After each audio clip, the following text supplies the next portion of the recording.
রাধে রাধে বন্ধুরা, জয় মা মনসা। তোমরা সবাই কেমন আছো? আশা করি তোমরা সবাই খুব ভালো আছো, আর আমিও খুব ভালো আছি। আজকে মনসা পুজোর দিন। আগের দিন আমি শেয়ার করেছি মনসা পুজোর আগের দিন আমরা কি করেছি। আজকে সকাল সকাল স্নান করে রেডি হয়ে পুজোর যা সরঞ্জাম সব কিছু, মানে পুজো আমাদের বাড়িতে পুজো দেওয়ার জন্য যত সরঞ্জাম এনেছিল সব কিছু নিয়ে চলে গেলাম মা বাড়িতে পুজো দিতে। গিয়ে দেখি আমার বড় বৌদি আগের দিনের গেঁথে রাখা মালাগুলো সব এক একে ঠাকুরমশাইকে দিচ্ছেন, আর ঠাকুরমশাই সেই মালাগুলো পরিয়ে দিচ্ছে। আর বাইরে ঠাকুর ঘরের বাইরে সবাই মিলে মায়ের প্রসাদগুলো গুছিয়ে নিচ্ছে। আর আমি ঝটপট বসে পড়লাম পদ্ম ফুলের মালাটা তৈরি করে নিতে, কারণ আগের দিন পদ্ম ফুল পাইনি, পদ্ম ফুলগুলো পরের দিন আনা হয়েছিল, তাই পরের দিন মালাটা গেঁথে দিয়েছি। মালা গেঁথে নিয়ে এসে সবাই দেখি পুজো দিতে এসছে, তো সবাই মিলে ওখানে বসে রয়েছি। ঠাকুরমশাইয়ের হাতে মালাটা দিতেই ঠাকুরমশাই মাকে মালাটা পরিয়ে দিল। মাকে যেন অপরূপ সুন্দর লাগছে আজকে, সত্যি মানে চোখ জুড়িয়ে যাচ্ছে মাকে দেখে। তো এদিকে ঠাকুরমশাই পুজো করছে, আর আমরা সকলে মিলে আজকে মনসা মঙ্গলের বই পড়ার শেষ দিন, পুজো পালা, তো সেটা পড়ে নিচ্ছি। আমরা একটা মাস ধরে এই বইটা পড়েছি, তো আজকে শেষ দিন, আজকে শেষ পাতা পড়া হচ্ছে। আবার একটা বছরের অপেক্ষার দিন গোনা শুরু হবে। তো বই পড়া শেষ হতে হতেই অঞ্জলি সময় হয়ে গেল, তো আমরা সবাই মিলে ফুল নিয়ে নিচ্ছিলাম অঞ্জলি দিতে। তো অঞ্জলির ভিডিও আর নেওয়া হয়নি, কারণ সবাই অঞ্জলি দিচ্ছিলাম, ফুল নেওয়ার ভিডিওটাই করলাম। তো অঞ্জলির শেষেই ঠাকুরমশাই আরতি করে নিল মার। তারপরে যজ্ঞ হয়েছিল, যজ্ঞের ক্লিপটা আমার কোনোভাবে ফোন থেকে ডিলিট হয়ে গেছে, আমি তাই না ওটা দিতে পারলাম না, আরতিটুকুই দিলাম। তো পুজো শেষে আমি একবার ভালো করে মায়ের ঠাকুর ঘর, যত দুধ কলা পড়েছিল, যত মিষ্টি পড়েছিল, বা মায়ের ভোগের থালা, বা মাকে যা সুন্দর করে সাজিয়েছিল, আর আমাদের মনসা মন্দিরের ঘরের ভেতরেই মা বাড়ির সব ঠাকুরগুলো সাজানো, সবগুলো তোমাদের সাথে শেয়ার করলাম। তারপরে মা শয়নে গেল, আর আমরা সবাই মিলে বাইরে বসে হাসি ঠাট্টা মজা চলতেই আছে, এগুলো নিয়ে সব আড্ডা।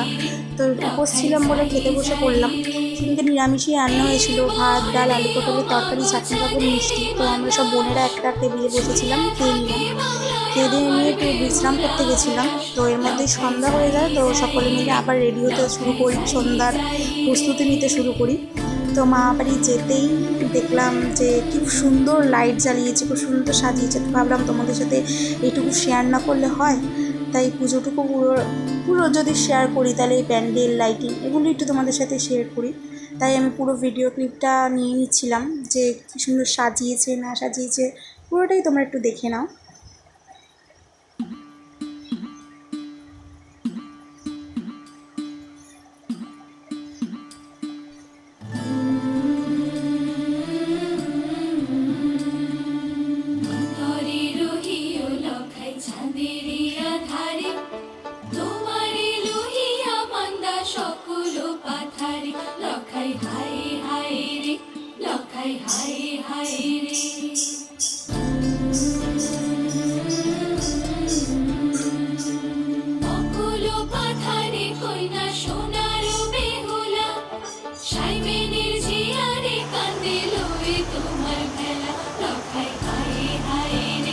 ইতিমধ্যেই আবার ঠাকুরমশাই সন্ধ্যা আরতির জন্য চলে আসে। তো ঠাকুরমশাই সন্ধ্যা আরতি করছিল, আর সকলে বাইরে মিলে ধুনুচি আরতি করছিল।